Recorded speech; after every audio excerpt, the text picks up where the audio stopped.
Hello. My home is located on the homeland of the Bakoja people. The following tribal nations, Umuho, Ponca, Meskwaki, and Ho-Chunk nations continue to live in the state of Iowa. Our focus today is growing local entrepreneurs, new ways of doing business, and being remote worker ready. Now is the time to rebuild for a stronger future. You'll hear the success stories of other towns, suggestions for what you can do, and small steps everyone can participate in. Please, if you hear something you like, put it in the chat box. This will help you remember it, and it will help me to know what you like. So let's begin.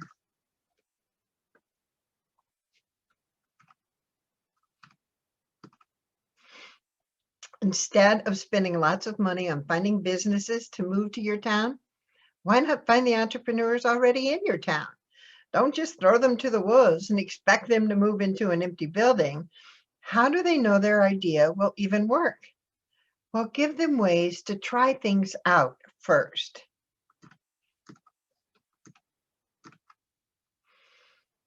Brad Martin lives in my town, and I found him on Kickstarter. Kickstarter is a site where inventors can raise money to back their projects. It's a real grassroots kind of thing, and those of us in small towns are very familiar with grassroots fundraising.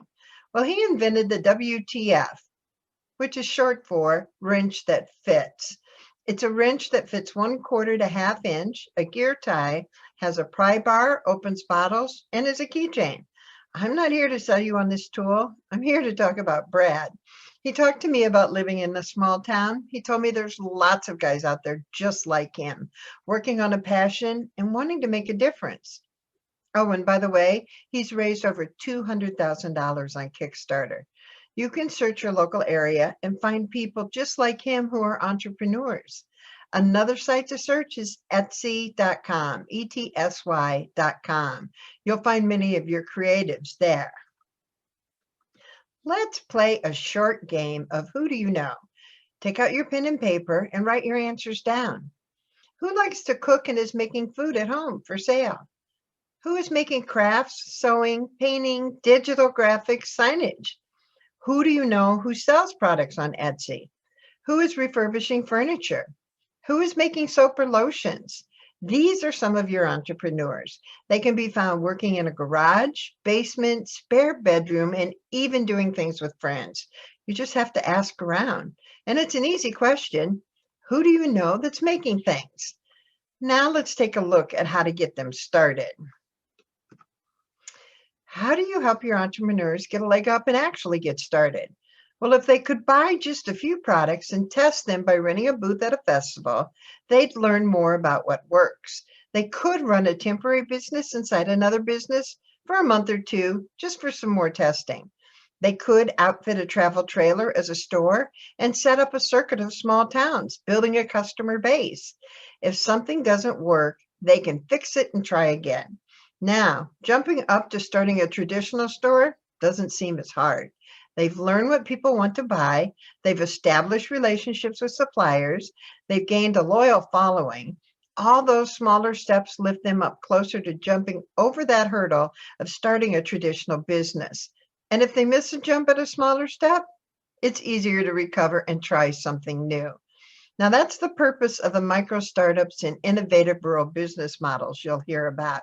They put people in a much better position to succeed or to fail in a manageable way. It cuts time and money off the process of getting into business.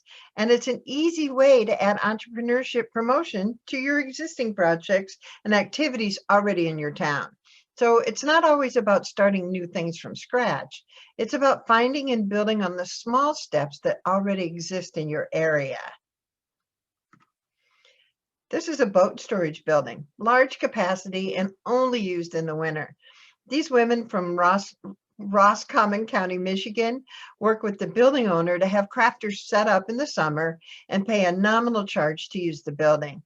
The benefits were they had a great spot for the tourism season, and the building owner was able to promote his business too. Tynesta, Pennsylvania, population 500 people, had this vacant lot that for 10 years sat empty. It had burned down in a fire.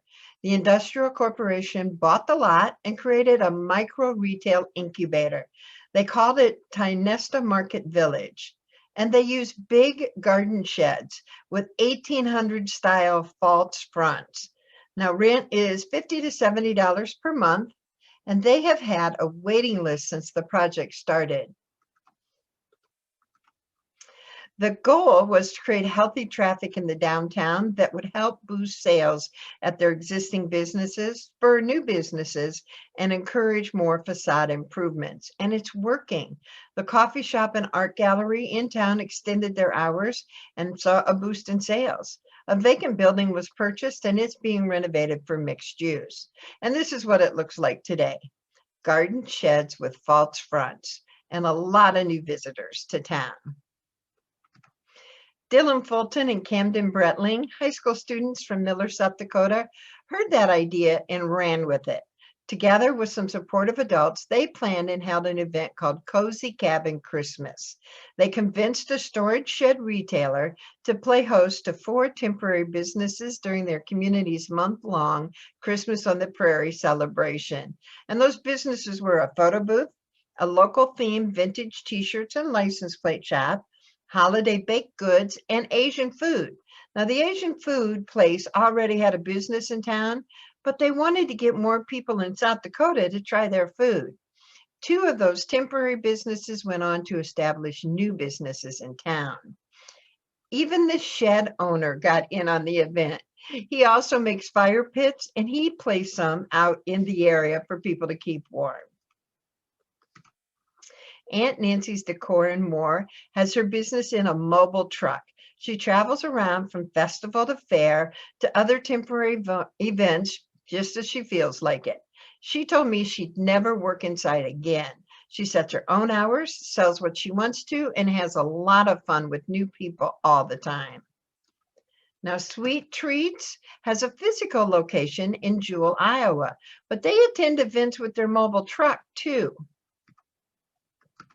The small town of Washington, Iowa, population 7,200, had an old department store building. It was big, 15,000 square feet, too big. The owners struggled to find any one tenant that could fill the whole building. So it sat empty for years until Kathy Lloyd had the idea of turning it into the Village. It's a collection of little shops. There are stores with only a few hundred square feet and the courtyard town square in the middle. There are tables and push carts available for those micro businesses to grow in. And that's exactly what happens. Many businesses grow from a tiny table to a little shop to a full-scale business. Others reach a size that is comfortable for the business owner and they stay there. And that's a win too. This is a group of artists in Goffstown, New Hampshire. They're popped up in front of a studio that teaches art. Now, some of them work there. Could you pop up some of your products outside? Of course you can. Another cool thing these folks do is place their artwork in empty buildings. Now, that makes the building more attractive, gives them a temporary gallery, and helps the owner to rent or sell the building a lot quicker. In the shops at MoDiv in Grand Rapids, Michigan, they conducted an experiment. What if they let their empty space be a launching pad for retail startups? Now, Rose Ellis bid on that, and she displays art on one wall of the entryway and uses the space as a studio. Rose said, "You couldn't get me out of here with a crowbar. It's the best business plan I never thought of. It has turned my life around." Next, we're going to talk about some new ways of doing business. Your standard experts will tell you to be sure to add your business to Google and to use social media. They might say, have sales or put an ad in the paper. I'm not a standard expert. I'm from and live in a small town like most of you. Today, we'll look at some actions to take that you may not have thought of. In Little Maple Hill, Kansas, 600 people. Sam Capoon started her boutique from her home during the pandemic, and it was only online, and she was doing just fine. Then she realized that many locals were reaching out to her for product and they were coming to her home. Well, she decided to open a storefront, but she wanted to do it in a place where it'd do the most good. She found a building across from the new smokehouse in town, and he had a lot of supporters from out of town. She thought she might get some new customers too. Even more importantly, she reached out to the owner of the smokehouse and they coordinated hours so they would both be open in the evening. They used social media together. They created videos featuring them both, shared lots of pictures, their hours, and of course, food and products. They shared each other's posts as well. Now, she opened a space in the back of her store for a local stylist, and the art studio next door coordinates events with them too. Sam said, sometimes it's about working smarter and not harder. So if we all have our own established following or people that trust in our brand, if we can continue to share info with our followers about these other businesses in Maple Hill, it's going to stay on top of mind for people, reminding them that these people in town are great and they're great local businesses to support. Are you open late? Have you considered adjusting your hours? Statistics show that more purchasing happens after 6 p.m. and that the weekends are the busiest times. Now, a whole string of neighboring businesses open at the same time, that's really a magnet. But it doesn't have to be just retail. Let's think about this. Gyms, banks, daycares, restaurants, gas stations, salons, pharmacy, grocery store, car wash, laundromat, you're getting the idea. What if you all got together and promoted, we are a town that stays open late? The more people who stay open, the more people who will come downtown. Mayor Dave Fish in a small town in Iowa set the example, and he keeps City Hall open until 8 p.m. on Thursdays. Pay your light bill, get permits, talk to your city council people. It's really smart to make yourself available if you're the city. Nesta, Pennsylvania, again, has a local grocery store that is partnered with Goodwill. The grocery store had extra room and needed extra customers. So they partnered with Goodwill and gave them the space in aisle 4. It brought in new customers for both businesses. These are 3 businesses that met after work one night and toured each other's stores. They had snacks and wine, and they learned about each other's businesses, what they carried, what they could get, how they marketed, and maybe how they could partner up in the future. Now, we ask our residents to support local and shop at home. I believe the businesses also need to support each other, and this is just one way to do that. Osweiler's Clothing gives a $15 gift certificate from Leon's Pizza, who's next door, to each person who spends $100 in a visit. What business could you partner with and offer this kind of promotion? Daniel Lee is a jewelry store owner. He dresses up in a fun suit for each holiday, and he makes a really big deal of it. Not only does he post on social media, but before his store opens at 10, he visits the other stores downtown and helps bring a smile to many faces and encourages customers to come see him. Put some string lights around your windows and door. They make it obvious you're open and they make the area look good as well. It's a really simple solution. This was an empty space inside the coffee shop in a store in Watertown, Minnesota. They used the wall to feature photos from a local photographer until they could rent it out. Now, you could do this in any business with a blank wall. It doesn't have to be retail either. It could be service. There are many photographers in small towns, and they usually work from home. Renting out a wall could be a solution for them. Hold a class. Our retail store, Produce Station Pottery, makes their own pottery and then holds classes on slow days. They've also partnered with nonprofit Legacy Learning Boone River Valley that teaches art and nature workshops. Produce Station Pottery is one of the locations where workshops are held. You could cook. This is at a retail farm in Ohio. They sell beef. They hold cooking classes in their certified kitchen. We learned how to make bone broth here. I also saw several people buying meat to take home when they left. Talk about the cross promotion. The next time you are in a new town, stop at the convenience store and ask the clerk, what is there to do here? 9 out of 10 times, the answer is nothing. Do you know the hotspots for tourists and visitors around town? Gas stations, local restaurants, and retail stores. Why not host an open house for the employees of these places? Just for them, maybe once or twice a year. Several businesses could partner up and do this. And while you're at it, invite the local press. This is word of mouth marketing, and it is very effective. Right now, events are on the back burner. However, it appears that they're going to return. Are you going to be ready for them? How can you best use an event? These folks were on a bloggers tour.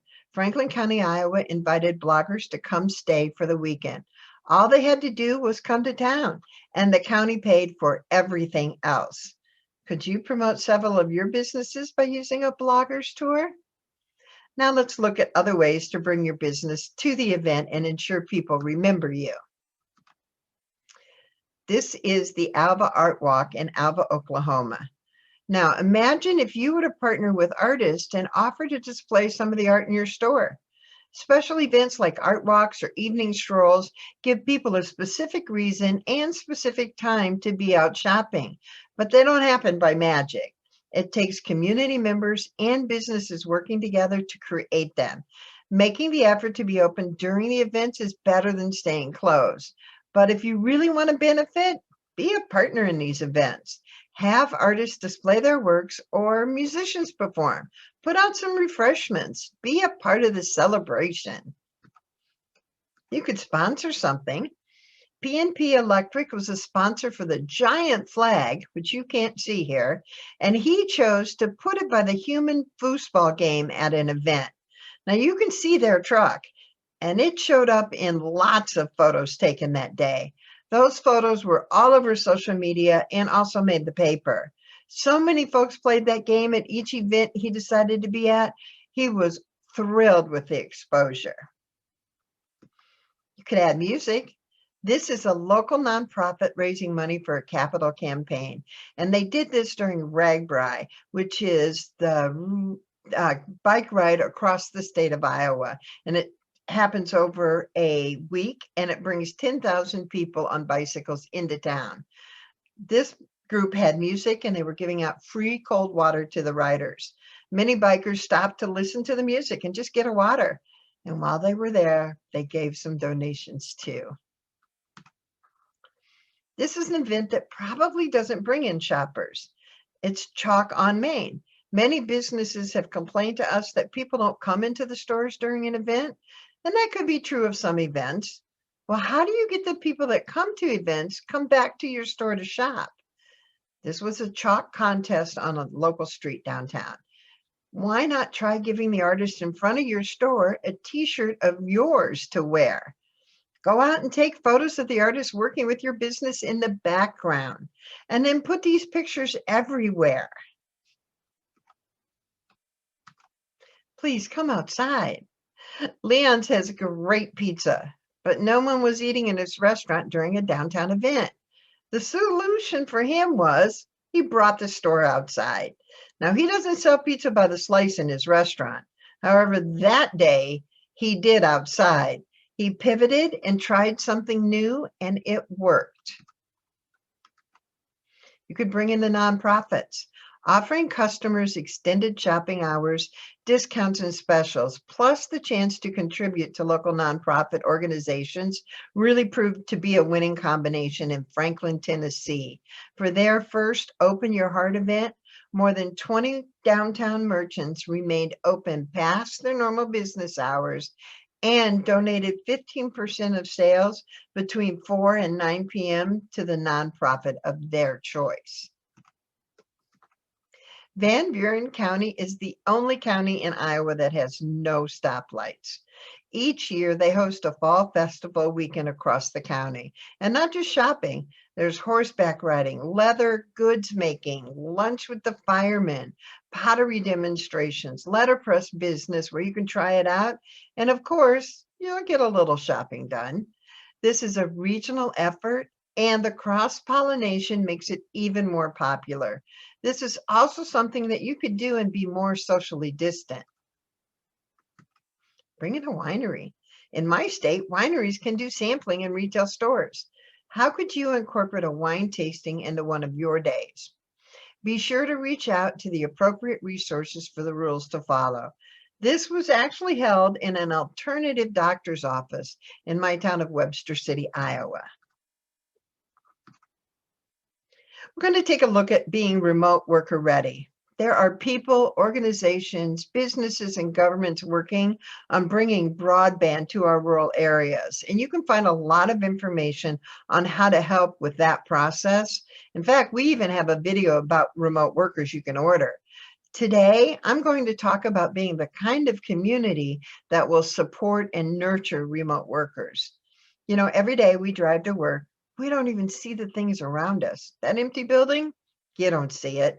The garbage in the gutter, you don't see it. Many of the things we see, we do expect the city to take care of. And we keep forgetting we are the city. There are many things we can, as individuals and groups of people, do. Now, you don't have to be the resort or beach town. You don't have to have ski slopes. If your town is a nice place to visit, it's a nice place to live. How do things look in your downtown? We're going to start with some ideas you can use to beautify your community. To increase the appeal and draw more people downtown for Small Business Saturday, Morgan Hill, California created street scenes. Examples of the street scenes to decorate downtown Morgan Hill for the event included Santa Claus stations, art galleries, and outdoor lounges. The purpose of the Parklet project is not only to decorate the downtown, but also to encourage residents and visitors to shop local and support the downtown businesses. And this is called tactical urbanism, small, affordable steps taken by citizens to try their ideas out in a temporary format. How about some paint by numbers? As kids, we used to draw circles that connected and then painted each space in a different color. Add numbers in each section that correlate to a spot and a color. Invite the community to help paint, and you've got your own paint by numbers. Trails, crosswalks, and parking lots are all good areas. Now, you could paint the cracks. This could be fun in residential areas until you get your sidewalks fixed. It's another wonderful take on paint by numbers and a temporary project. The top of this building is empty and needs lots of work. The old windows were boarded up with plywood and they look simply awful. The community vitality director found a program involving students at the University of Iowa, and they came up with this idea.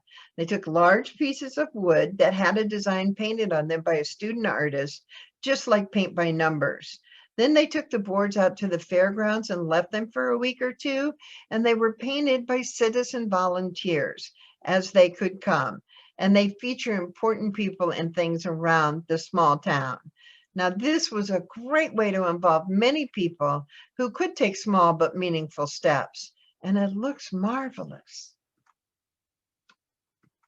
Well, while you're working on your big projects, why not cover it up? At some point, there's going to be construction going on. Create some great looking boards in front of it. Use quotes from your local people. Let the students be involved in the work. Definitely make it fun. Matt Van Zost in Bremen, Indiana, and his community are trying things out to see what works. There's a real move to walkable, livable communities. Try ideas out before you spend a ton of money on an idea that might need tweaking. Now, this is a simple pallet fence, a few plants from inside, and a board for a counter and chairs. I want you to know that people are not moving for jobs. They are moving to towns with a cool vibe, walkable, livable communities, good education, fast speed internet. In other words, quality of life. Curb appeal. Do your businesses have it? This is simple. It's a pot of mums in a crate in front of a mirror. Really, how easy is that? Curb appeal is what gets people to stop and look. What is community? Simply said, it's a group of people connected to each other that care about each other and feel they belong to each other. Now, is that your town? Well, let's look at ways other towns are coming together. The Old Geezers Club in Akron, Iowa are retired farmers that brought in their equipment to an empty space in a basement so they could work on projects together and teach other people how to use the tools. For that entrepreneur that needs to learn a few new things, the Old Geezers are there. For that student who has an idea but not the funds to create something cool he could sell, the Old Geezers are there. They created their own makerspace and help people make things. What are your retirees doing?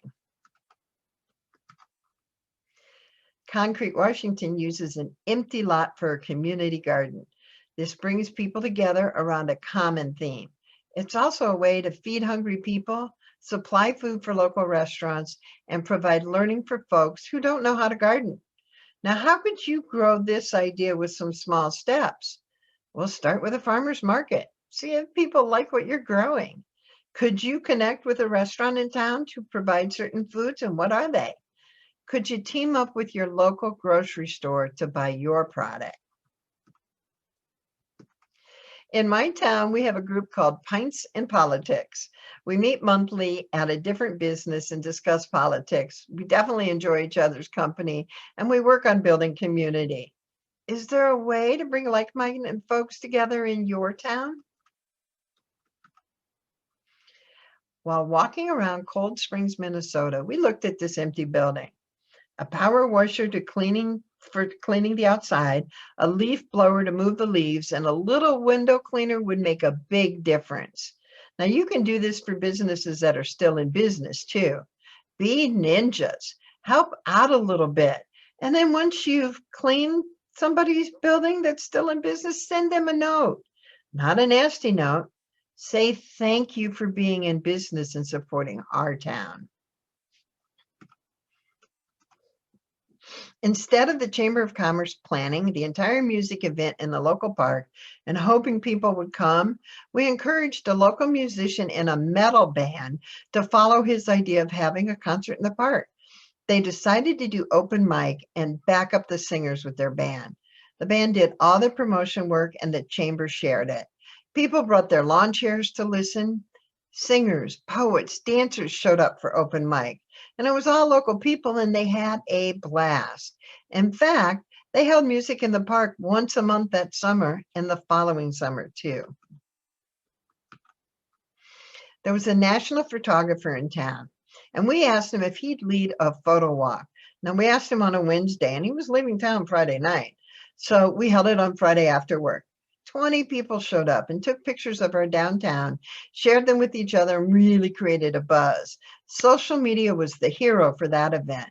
We actually posted the event and people shared it as well. Everything doesn't have to be a big deal or a major thing or require lots of planning. Just get started and do something. In Bennettsville, South Carolina, they have a newcomer gathering every quarter or so. Realtors personally invite the people they sold houses to come to the newcomer event. They feed them, they have a county person, city person, and at this one, I was there to answer questions. It was really very informal.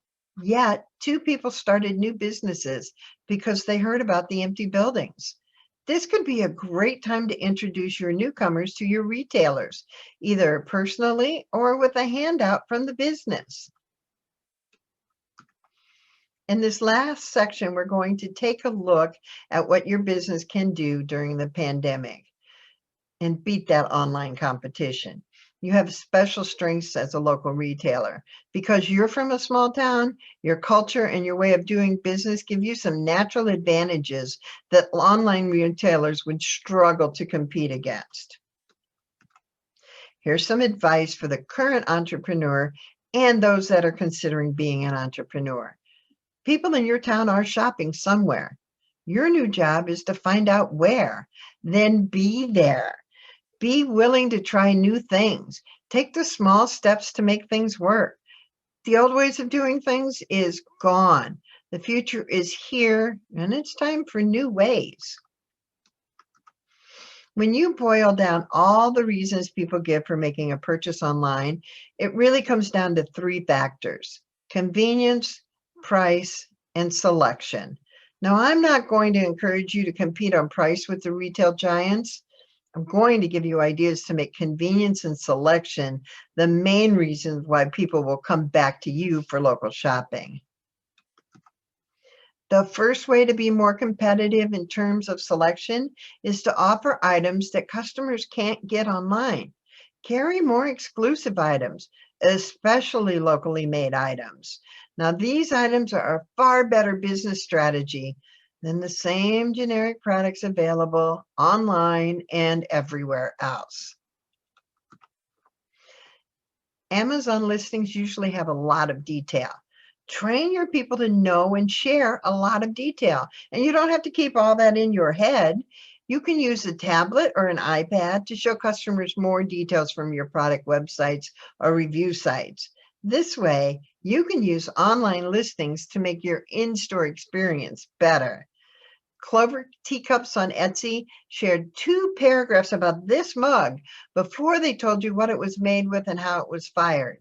They told a story, not a listing. And you can do this online as well. Add a lot more detail to your product listings, more photos, more descriptions. Share stories or photos from local customers who are using these products in their home or business. There is no way the online giants can compete with your local stores. You can also add more value by offering bonus items or services. Can you do personalization? How about some outstanding gift wrapping or give special advice? If no one else has it or can make it, then there is no online competition and you win on selection. Amazon automatically lists frequently bought together and recommended for you items. You can do the same thing, but even better because you can tailor your recommendations to your local market. You already have real people listening to individual customers. Train your people relentlessly to make recommendations and to learn and remember as much as possible about customers. My friend Chris's small town comic book store used to text him pictures and said, "Here's 3 new books that just arrived. We know you'll want them. Should we hold them to you?" You can do that too.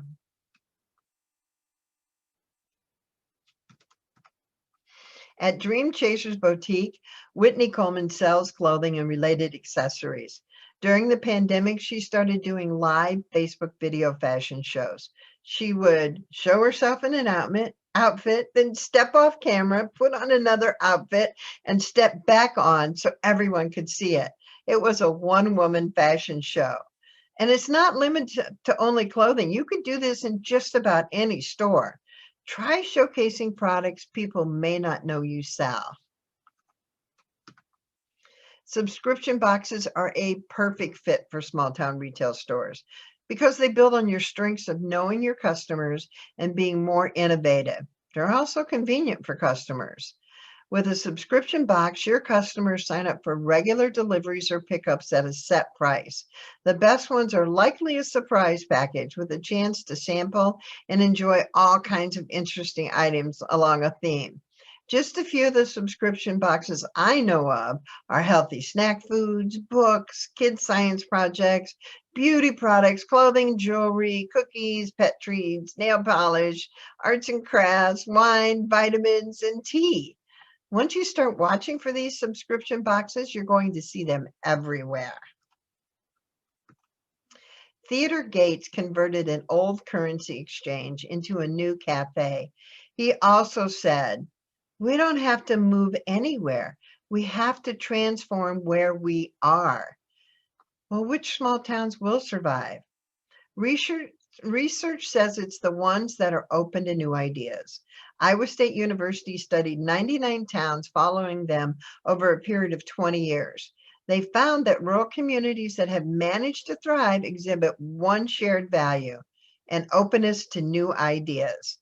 Communities that are tolerant of different opinions and allow newcomers to be involved in decision making and power structures tend to have better economic and demographic outcomes.